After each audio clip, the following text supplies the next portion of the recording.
Hello. Welcome to Muscle Science for Women, your favorite podcast with your favorite hosts. We talk about muscles, we talk about science, we talk about women. That's it. That's Wow. all. That's all we got. That's a lot of topics, though, actually, and it's good Yeah. ones. So No, I'm I'm just into it. impressed by that intro. I want to kind Thanks. of just give you a little praise for Give that it. because that was I, really good. I feel I like that was the appreciate best that. intro. It was Oh, professional, but also uh thanks. high I tried my quality. So best. I tried my best. How are you doing? I'm good.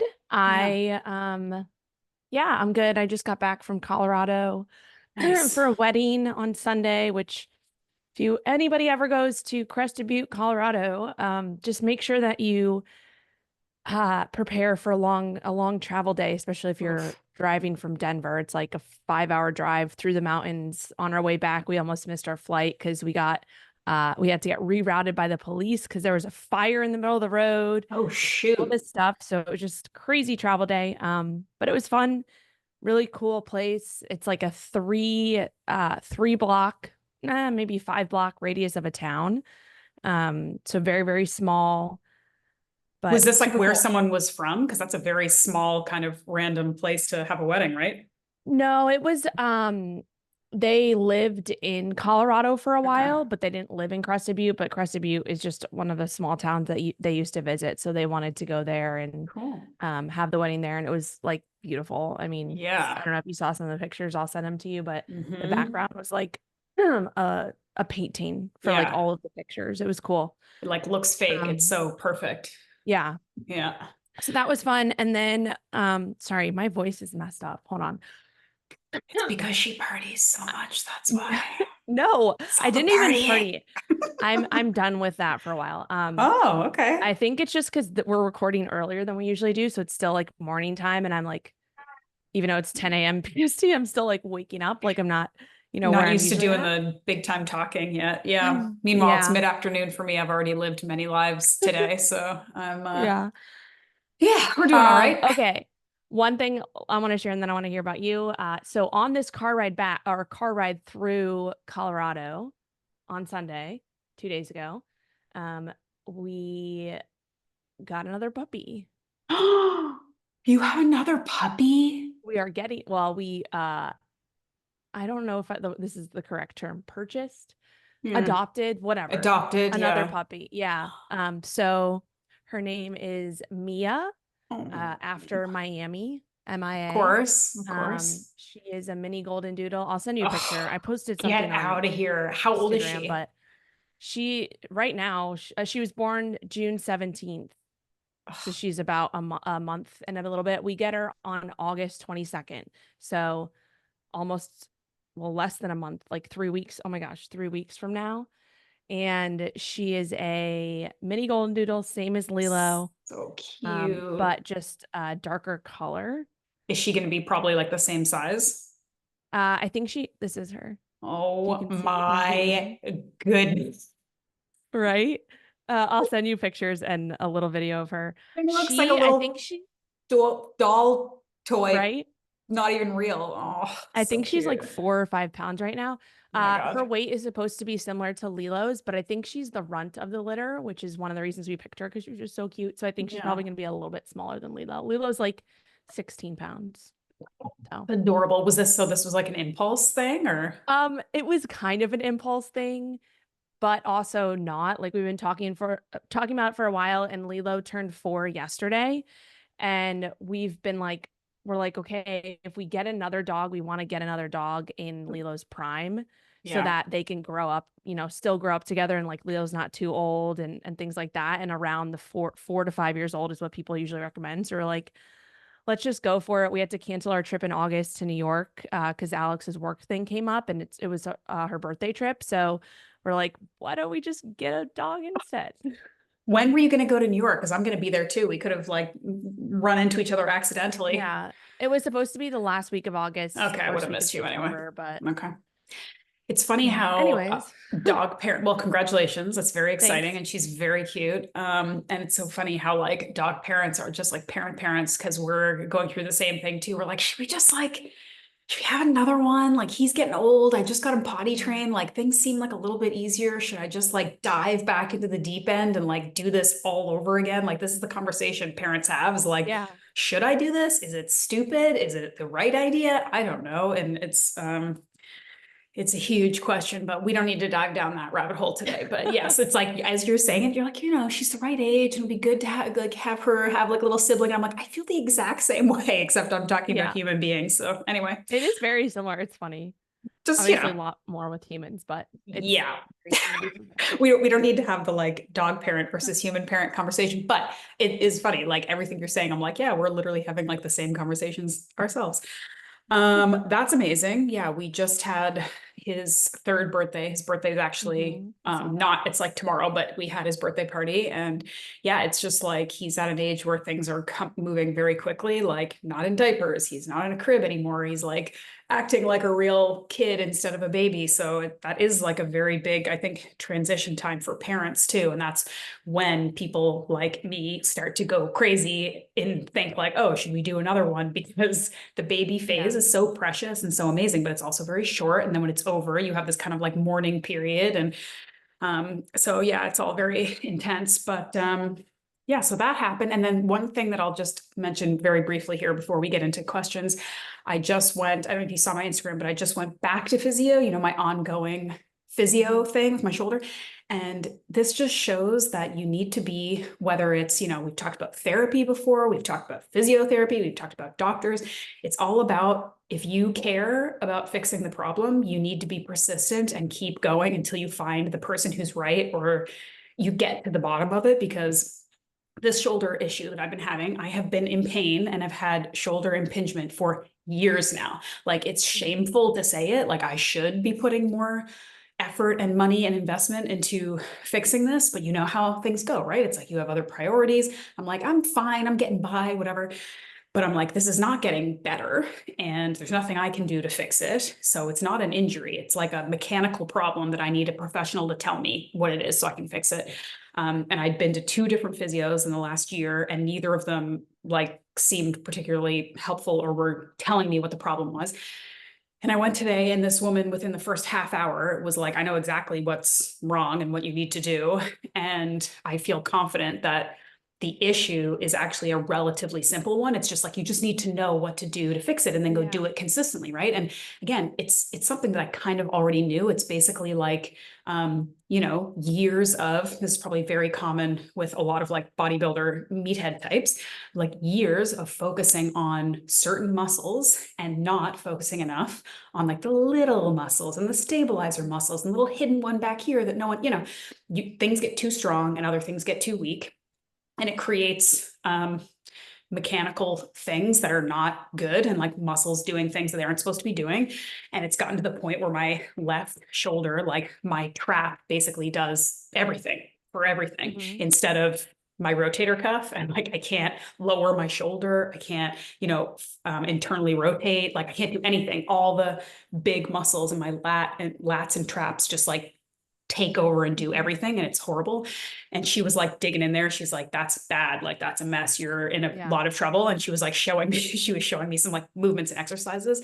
She's like, in order to do this properly, you have to be able to put your shoulder blade in like a properly retracted position. I'm like, it's like you're talking Greek, like my body doesn't move that way anymore. She's like, that's the problem. So we need to do that. So you're telling me that you've been doing too many pull-ups and not enough cable work, basically. Well, actually, yeah, maybe, but I don't think it's the pull-ups problem. I think it's probably truly, I think it's like my entire life, like started with swimming and then it was CrossFit, which was all push presses. And then it was bodybuilding where I did belt raises probably 4 times a week. So it's just all this like heavy, like forward shoulder crap. Pulling. Which again, is like, maybe I need to do more pull-ups, but she was like, it's funny that the pull-ups like don't bother you. Posterior. Yeah. But anyway, so she's got me doing a bunch of like, basically like, not necessarily just rhomboids, but like upper back in between my shoulder blades, like very light isolation, weird stuff that's very uncomfortable for me. And I just feel confident now that it's like, I knew this wasn't a complicated problem. I knew that it was probably very simple. You can like look at how my body works and be like, oh, this is immediately what's happening. Just you got to loosen it up and you got to fix how your posture is. And then you have to do these exercises. So Yeah. long story short, I'm very hopeful and excited that in a couple of months I can be pain-free and I can be like lifting heavy weights again, because truly for the last year I've had to become a leg day girl, which am not normally. I'm normally a shoulder girl. That's how I got this Yeah. problem in the first place. But I'm excited to, because it went from like, oh, I just can't do like the heavy weights I want to do, to like I can't function properly. Like if I'm trying to like flip something in a pan, it hurts my arm, and I'm left-handed, it's my left side. So it's Yeah. become really problematic. But I just was like, this is annoying and I have to keep going to new places and I have to keep trying, but I have to do it because, again, as you get older and as you have less and less time for yourself, like your ability to do these things doesn't get easier. You don't have more time for yourself. And I needed to like carve it out so that I can, because it's a slippery slope, right? It's like, this is how people lose their fitness and lose their health and lose their quality of life. It starts with something like this, where you're just like, I don't have the time to go to physio every week. And I don't have the, so I kind of Yeah. forced it and I feel good about it. And I will report back, but I'm very Yes, confident that please like do. in the fall, hopefully I can like do this without pain and without Yeah. using all crap. Yeah. That's Um, awesome though. But it kind of yeah, is a testament to like the way that you're describing it for this physio that you saw. She's probably like so excited because she's helped you kind of like playing detective, right? So having coaches or physios or physical therapists or yeah, whatever it is, like they're all playing detective to see what's going on. And obviously the more experience you have, the more yeah, knowledge you have. And this person probably has lots of knowledge and is like, okay, yeah, I know exactly what this is. It's kind of cool because that's how I feel when I'm working with clients, and I'm sure you have this too, where if it's like a nutrition related thing or a training related thing, you are like, I know exactly what we need to do here. And you help them get through that. That's like my favorite part of coaching. yeah, And then also being able to, over the years, think back about, how I was coaching 6 years ago compared to now. It's like, I can just get an assessment and be like, okay, 1, 2, 3, 4, 5, 6, 7, 8, 9, 10. These are all things we need to work on. This is the rankings of importance. And we go through it. But that's another reason why it like takes time, not just hmm a quick, month. yeah, But it's just really cool to see how these things align. And um, like you yeah, said, just continuing to search and find, whether it's for finding a therapist or a physio or a coach, right? It's like you might not find the perfect one in the beginning, but if you keep looking and, working towards it, it does work out eventually. yeah. And you're 100% Even, right. Like, sorry. yeah. Oh, sorry. I was just going to say, even too, for all the women listening, this is a whole different topic. We've talked about this before, but I've had a few clients going into the HRT, hormone Mhm. replacement therapy, and they've started working with physicians, and the, some of them are in the same issue here where they are working towards finding someone that actually jives well with them. So that's another area where it's like, if you're a woman who's just starting HRT and you're like, this is not working for me, I'm not vibing with my physician or my provider, continuing to look for someone that you would vibe with, and that maybe a little bit more experiences can be really important. And I'm Yeah. just saying that because I've had clients going through this recently, so it's just top of mind. But Yeah. anyway, sorry. Yeah, I mean, you got to put the time and effort in, and that's the other thing with physio too, is like you also can't expect the person to even if they're amazing to fix you. You have to fix yourself. You're just it's same with coaching. You just have to find somebody who, you work well with, who has the right experience, the right mindset, but you're the one doing the hard work. Like Mm-hmm. she figured out the problem and then she's giving me the exercises that I have to go do them until I feel better again. But you're exactly right. She was like so pumped to fix my problem because she knew, like we were talking, like she knows that I am not new to this. Like I was very body aware. I had lots of information for her. Like she knew I was not like, I was bought into like fixing this and also how long I had been struggling. And she's like, oh yeah, we're going to get you sorted out like quick. I'm like, oh, Yeah, thank you, God. So that's awesome. anyway, I love here we that. are. Okay, let's answer some questions, shall we? Yes. We talk Which one? about, let's talk about this top one because it's just, I think, a pretty quick, easy one, Yeah. possibly. Valerie is asking about creatine cycling. She says, love the podcast. I've been a listener from the beginning, which love that. Appreciate you. She says, what are your thoughts on creatine cycling? I've been taking it consistently for a few years, but recently read something about cycling on and off, like taking it for 4 to 6 weeks and taking 2 to 4 weeks off. What would be the pros and cons of doing this? What are your thoughts? Yeah, so my thoughts are, first of all, I would love to know where she read what she read. Is it a research topic or sorry, research article? If so, diving more into that. But from what I've researched over the years and all of the years of creatine research, it's been around for like, I don't know, 35 plus years now or something like Mhm. that. None of the research points to cycling on and off, just because creatine is one of those things where you saturate your body with it, and continuously doing that daily is what the research says to do. So there wouldn't be any benefit to cycling on and off, um, per se, at least from what I know. I Mhm. do know that, from in practical life, most people, including myself, will unintentionally cycle off of it for a little bit. For example, last week when I was away, I didn't take my creatine with me.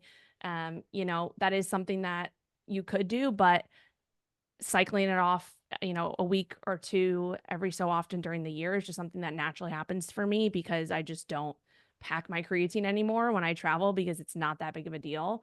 I can get right back on it when I get back to my routine. If I'm going away for like 2+ weeks, maybe, yeah. But I just don't really see you know, it's just not a big deal from that standpoint. So my thoughts are no, don't cycle off. But if you do miss a few days or a week, not the end of the world by any means, just get back on it. Yeah. Yeah, I mean, that's essentially my thoughts as well. Although, again, I understand why people would ask this question because I was just like, I'm just gonna see what like the internet says. And I Googled, should you cycle creatine? And the top two hits said the opposite thing. Like the top one was like, you shouldn't cycle off. You should just do it all the time. It's good. And the next one was like, it's probably a good idea for you to cycle, blah, blah, blah. So I'm like, I get it. Like That's why you any don't Google question. stuff. Well, but this is it, is like, that's how Yeah. people get their information, right? But yeah, I mean, basically, I feel the exact same way. Like, this is a supplement that is pretty affordable for most people. And just take it all the time forever and add it to your like daily stack the way you take, I don't know if you're taking magnesium every night or have a protein shake with a scoop of protein every Yeah. day. Just like add the creatine. Or put in your coffee, like I put in my coffee every morning. Me too. Yeah. So, Yeah. take your creatine, guys. Okay.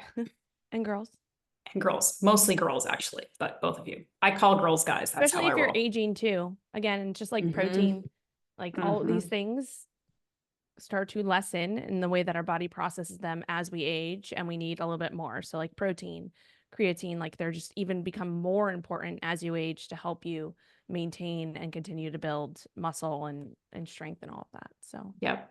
Yep. Okay. Maggie has a question about recovery versus having no chill. And I love this email, so I'm going to read it because she's funny.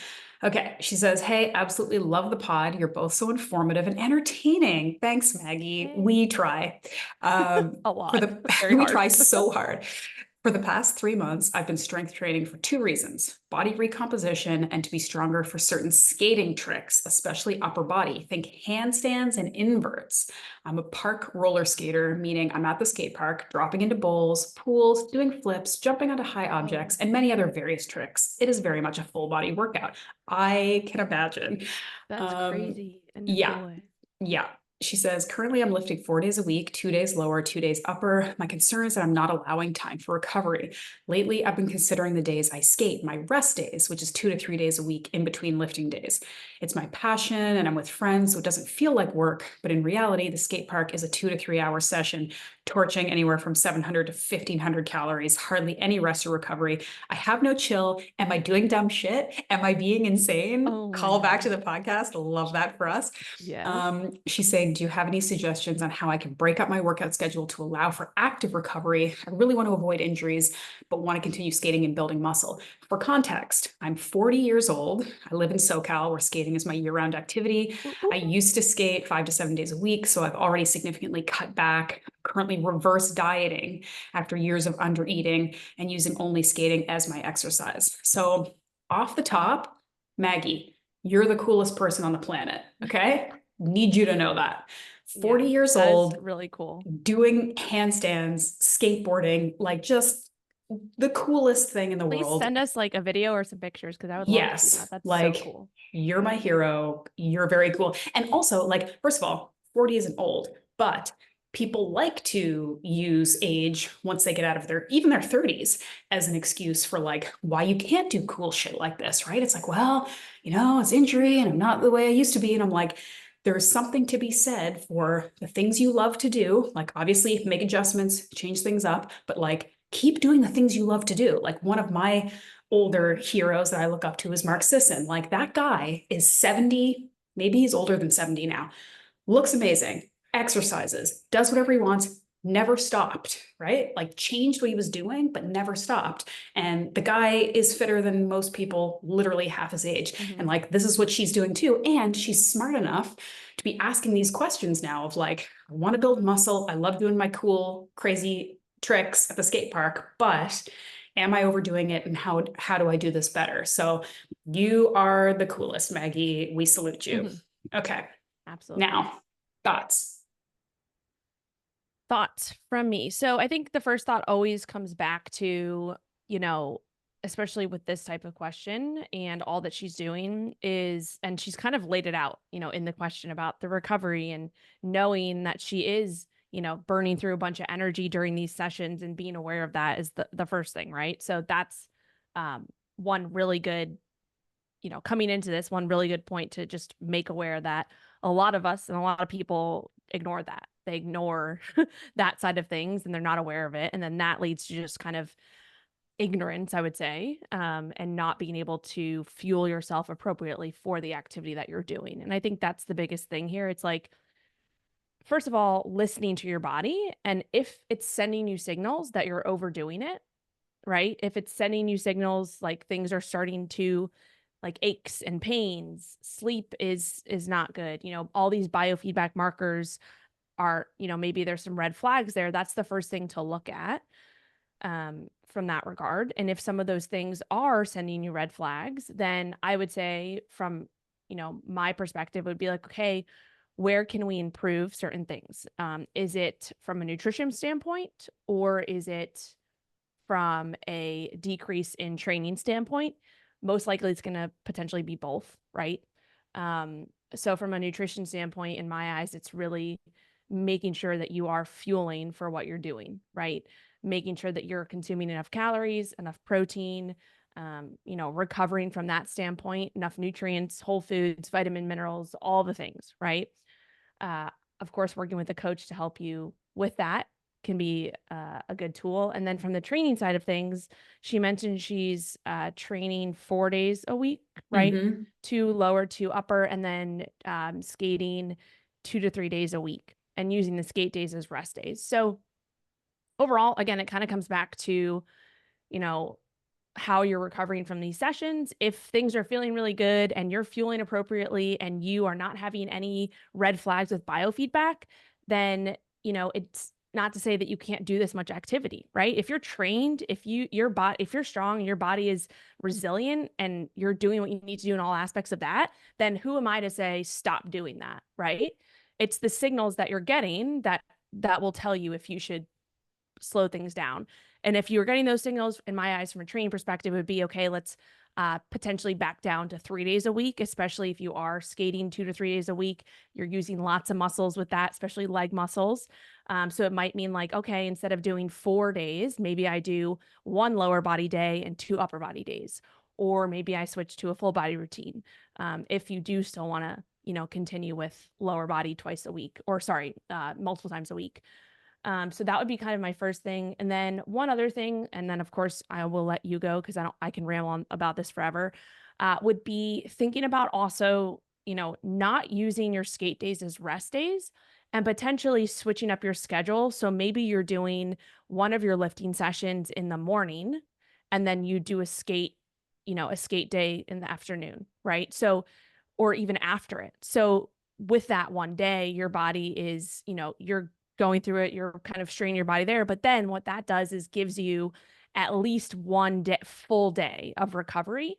Ideally even 2 days of full recovery where you're not doing anything from a muscular standpoint, and you are maybe even just like a long run, long walk, parasympathetic, or you're just sitting on the couch literally doing nothing all day, right? What that does is that's going to give your nervous system a break.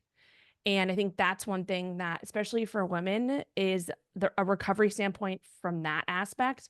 If you're not giving yourself like a full 24-hour break, at least once a week, tends to be a recipe for disaster, Yeah. from what both of us can say. So that would Mhm. be my one other thing is like maybe, if you want to keep the volume of activity you're doing, maybe you do combine, a session in the gym with a skate session in one day to allow for at least one full 24-hour day of recovery, or even potentially two, to bring that nervous system stress down. So those are a few tips. Ashleigh, Yeah, I'm trying your to think if go. I have anything like smart to add because I was gonna say basically, again, if you're looking for recommendations of how to switch this up and maybe better optimize and have a little bit more rest time, it would be, I would say, cut a leg day and do the two. Because especially since you said like one of your strength goals is to increase upper body strength, so you can do your cool tricks. So, and I think again, it goes back to like, I really like what you said about because she didn't mention anything about biofeedback. Like she didn't mention like I'm feeling like maybe I'm gearing towards an injury here, or I'm kind of tired, but I really love the stuff. Like she didn't mention anything negative. Yeah. It may be there and we don't know it, or maybe she's not even paying attention to it. Because another thing is sometimes we have a not a very good sense of like, are we overdoing it until it's too late because we like to just grind through stuff. So it's very worth taking like a good solid look at how you feel. And to your point, like, is your digestion good? Are you sleeping well? Are you motivated to do all these workouts all the time? Is your mood good? Like, all of that stuff is really good feedback as to whether you are overtraining or not. And I like that you're saying again to a 40-year-old woman, like, if all that stuff's good, you're killing it. Go for it. Like, challenge yourself, do high volume if it feels good to you. Just on the other side of it, I like to say all the time about how, like, what's your priority, right? Because it does Mhm. kind of feel like you, again, are doing a lot in both camps here. Like 4 days a week strength training is a good amount. If you're, a person with a job and you've got other things to do, like that's a decent amount of time to be in the gym. And then if you're also doing these like pretty hardcore, like you're not like skating around for half an hour, like you're crushing it at the skate park for a couple hours, 2 to 3 days a week, that is a lot of volume. So even if what you're doing right now is working for you, it's quite possible that if you cut the volume a little bit more, you might find, oh shit, this works even better. Like I'm actually having better performance and feeling better and more energy because I'm doing a little bit less. And maybe, she said she's already cut down her skate time. Maybe she's already finding that that's an improvement, that instead of 7 days a week and weight training or no weight training, this combo is feeling better. So maybe if she adjusts that training, the weight training a little bit, she might find that she has more energy for the skate stuff if that's what the priority is. If she decides that Mhm. building a bit more muscle is a priority, maybe, one less skate day and add it onto the gym instead. It's just always coming back to, I think the two things to like really remember here is like, how is your body actually responding to what you're doing, Mhm. and make adjustments accordingly. And then what do you really want to do? What is your passion? And she seems like she probably has more than one thing, and that's great. But like if she's like, skating's really my thing, and the working out is to get better at skating, then she should be centering everything she's doing around the skating. Whereas if she's Yeah. like, I just really want to build muscle and get stronger, and skating's also fun, then you want to be prioritizing Mhm. what you're doing in the gym, right? So I think those are the kind of things for her to really think about. But I first of all, like you said, send us a video of you doing cool stuff. And Yeah. also, I'd be interested to hear, like, yeah, a little bit more and see, how she takes this feedback and how it goes. We always like follow ups. Yeah. So, And I will um, say too, her first in the email, it says for the past 3 months, I've been strength training for two reasons. And the number one reason she did body put was recomp. body recomp. And so again, like you said, what is your priority? If that's your main Mhm. goal, body recomp, which is a combination of building muscle and strength and also potentially losing body fat at the same time, that also is going to come heavily down to your nutrition. So if you're, you know, focused on fueling and recovery with all of the volume that you're doing, ideally to recover from that, you will have to be higher towards higher end of your maintenance or even in a surplus to optimally recover from that. But that is not going to be conducive to potentially recomp in the sense of losing a little body fat, right?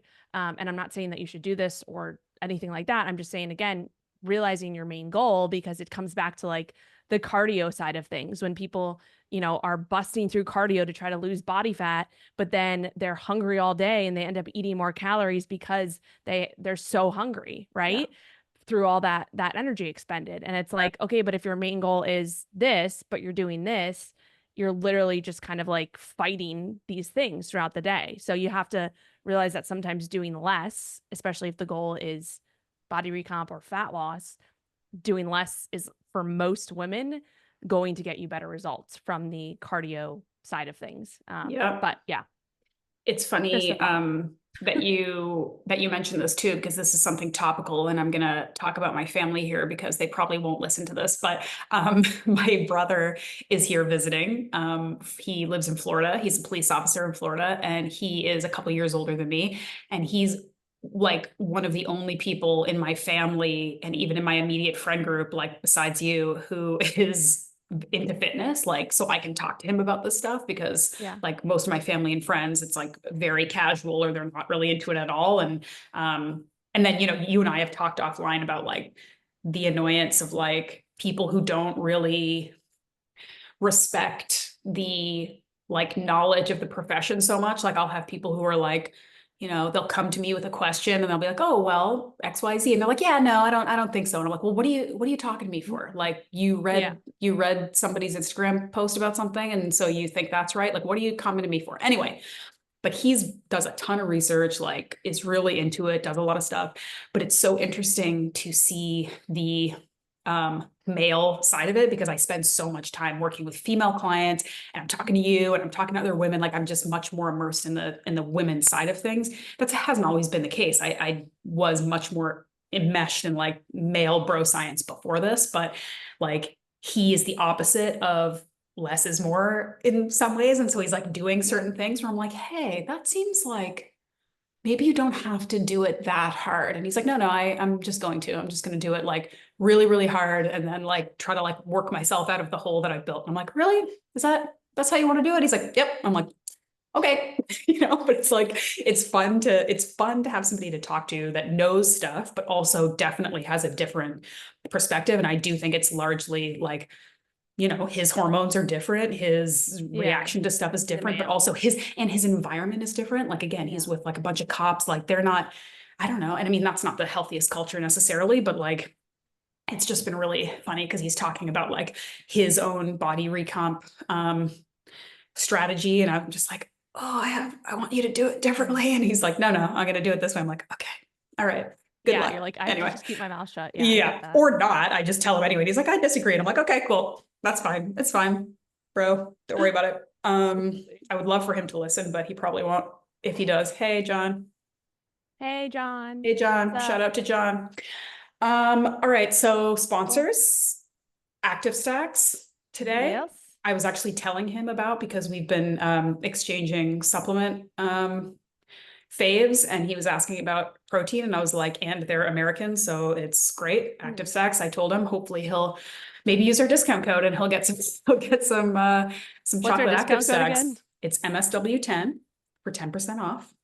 Yeah. And I personally recommend the chocolate. The vanilla is also very good. They have the beef protein as well as the collagen, Collagen. right? Yeah. Mhm. Um, Active Yes. Stacks, great. I also just recommended to a new client who was asking me about sweets. She wants like protein desserts. And I was like, she's like, I Listen. think I might buy that Ninja Creamy because I see you guys doing it all the time. And I'm like, listen, I can't endorse it because they don't endorse us. Uh, But all I'm saying is I eat a lot of protein ice cream and it's good. Okay. So yes.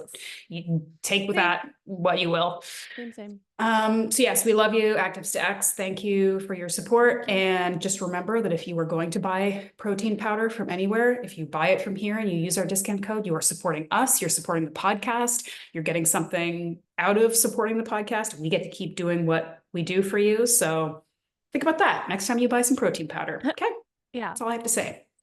Same. Agreed. Anything else you want to add to this episode? I think I think we nailed it. That was a good one. I think we nailed it too.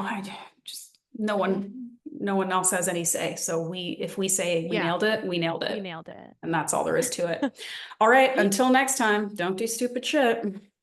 Don't be insane. Goodbye. Bye.